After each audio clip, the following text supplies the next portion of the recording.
aku Meli Nur Azila. Dan saya Sirina Abdillah. Dan di sini ada Kak Putri sebagai penyiar di Radio USM Jaya. Jadi kita akan wawancara Kak Putri. Jadi pertanyaan yang pertama ada, gimana sih persiapan sebelum melakukan siaran radio ini, Kak? Karena kebetulan aku siarannya di jam 6 pagi sampai jam 10 ya. Jadi tentu kalau untuk dari semalam tuh aku udah nyiapin buat informasi yang nanti bakal disampaikan di pagi harinya. Tapi nggak menutup kemungkinan kalau di pagi hari tetap harus nyari informasi buat disiarin. Soalnya di program yang aku tangani atau program yang aku dapetin itu memang informasi yang berkhusus soal informasi seputar yang teraktual, yang agak-agak berat. Jadi perlu untuk dipersiapkan, dibaca-baca dulu informasinya berulang kali, baru sampai kita ngedapetin kesimpulan yang bisa kita sampaikan ke pendengar.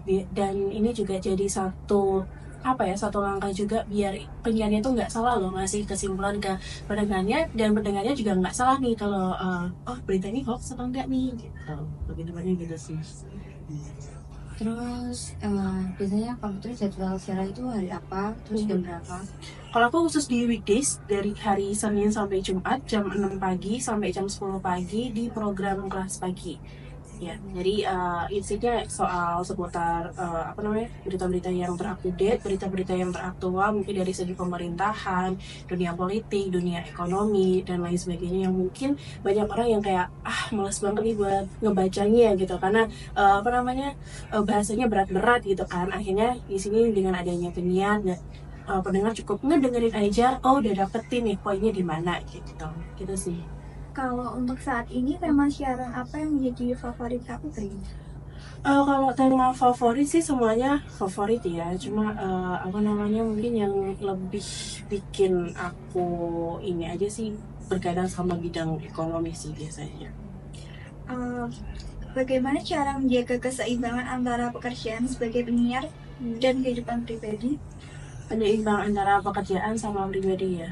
Jujur itu masih jadi hal yang agak susah untuk setiap orang ya. Cuma bagaimanapun, karena di sini juga tim pekerjaannya itu fleksibel, mungkin akan tepat banget, atau mungkin jamnya itu kayak nggak bisa untuk diubah-ubah itu ketika jam siaran. Jadi kalau misalkan jam siarannya jam 6 sampai jam 10 ya udah, itu adalah hak atau jam yang time gitu.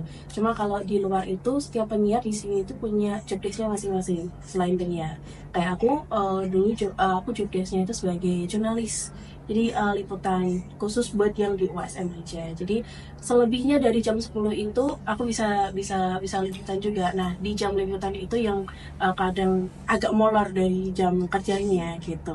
Jadi lebih sebagian besar hidup aku atau waktu aku itu di sini gitu.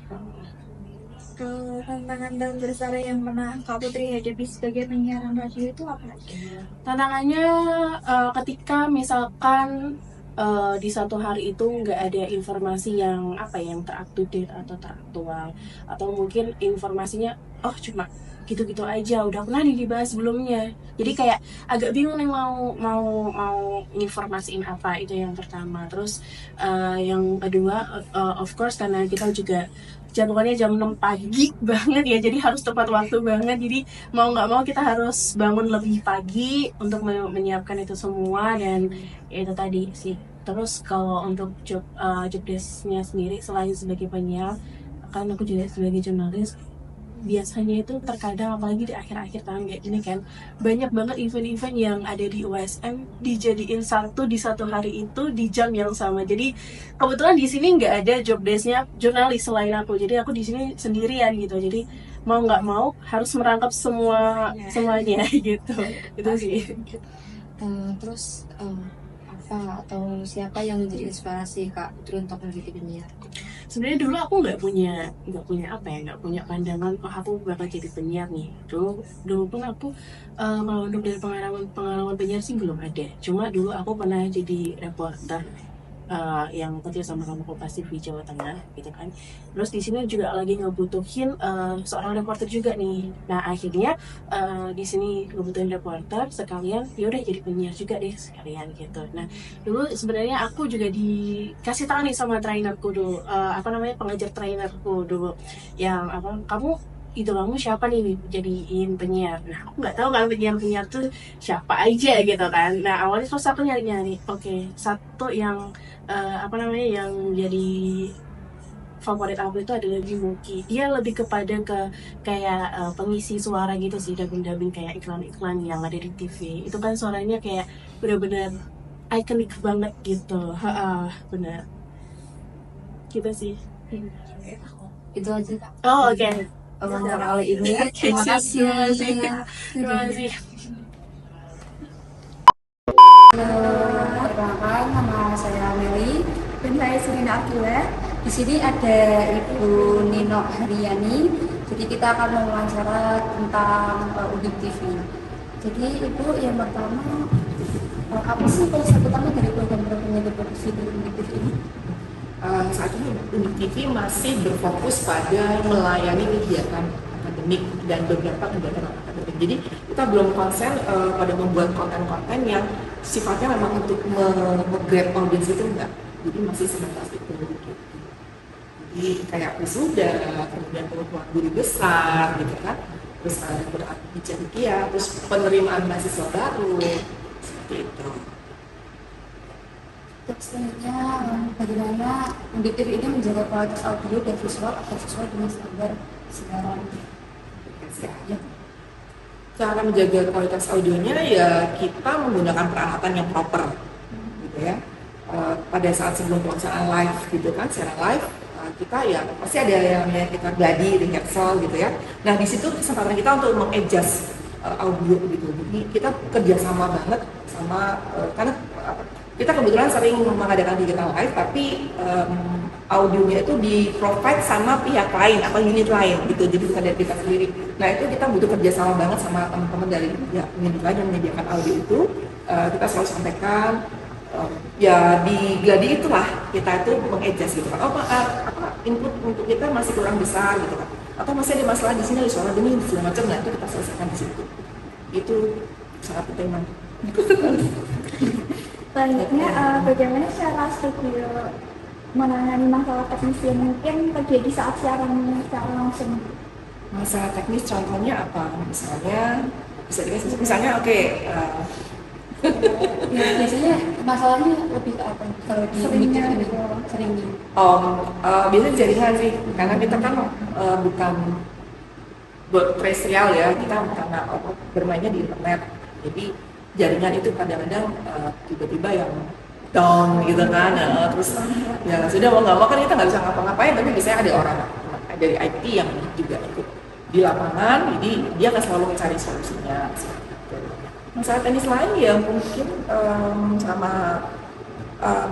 karena kita sangat bergantung sama teknologi, kalau lagi live streaming gitu ya, sama PC segala macam, nah itu kadang-kadang PC-nya suka tiba-tiba nge-hang gitu kan. Walaupun kita sudah selalu kita bersihin sampai selesai, selalu kita refresh, kita bersihin cache gitu kan, tapi tetap aja nanti teknologi kita nggak bisa. Terus dan kita berusaha untuk menggunakan software yang berbayar tuh yang berlisensi, ya, jadi itu lebih aman. Karena dulu pernah kita mencoba pakai software yang tidak berlisensi, tiba-tiba yang hilang semuanya. Kita sudah nyeting semuanya tuh hilang gitu, karena kita waktu itu masih pakai yang trial, ya kan. Walaupun trial ternyata bisa seperti itu. Sejauh ini tuh apa tantangan terbesar dalam mengelola sebuah studio televisi? Studio televisi, kalau kebetulan di kita ini studio televisinya belum berproduksi secara optimal, belum dibudidayakan secara optimal karena memang terbatas lebih di manpower sih. Manpowernya kita masih nyampur masih kegiatan live streaming sama production di studio itu belum terpisah-pisah karena kita masih melayani akademik tadi kan, kita belum fokus pada produksi acara sendiri.